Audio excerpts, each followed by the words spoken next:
Hi friends! Tirupati Ezhumalaiyan கோயிலில் சுவாமியை தரிசிக்க ஞாயிற்றுக்கிழமையான நேற்று அதிகாலை பக்தர்கள் வருகை அதிகரித்தது. இதனால் திருமலையில் எங்கு பார்த்தாலும் பக்தர்கள் கூட்டம் நிரம்பியது. 24 மணி நேரம் காத்திருந்து பக்தர்கள் சுவாமி தரிசனம் செய்தனர். திருப்பதிக்கு தினந்தோறும் ஆயிரக்கணக்கான மக்கள் ஏழுமலையானை தரிசனம் செய்ய வருகிறார்கள். அதிலும் பண்டிகை, விடுமுறை, விழாக்காலங்கள், பிரம்மோற்சவங்களின் போது இந்த எண்ணிக்கை லட்சத்தை தாண்டும். திருப்பதியில் நேற்றைய தினம் அதிகாலை முதலே பக்தர்கள் வருகை அதிகரித்தது. இதனால் திருமலையில் எங்கு பார்த்தாலும் பக்தர்களின் தலைதான் தெரிந்தது.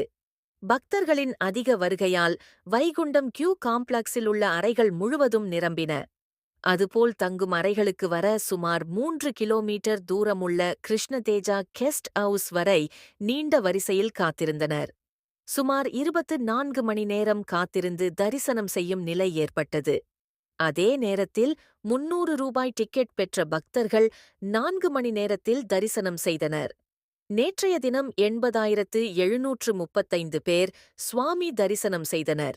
40,524 பக்தர்கள் தலைமுடி காணிக்கை செலுத்தினர். சுவாமி தரிசனம் செய்த பக்தர்கள் உண்டியலில் செலுத்திய காணிக்கை கணக்கிடப்பட்டது.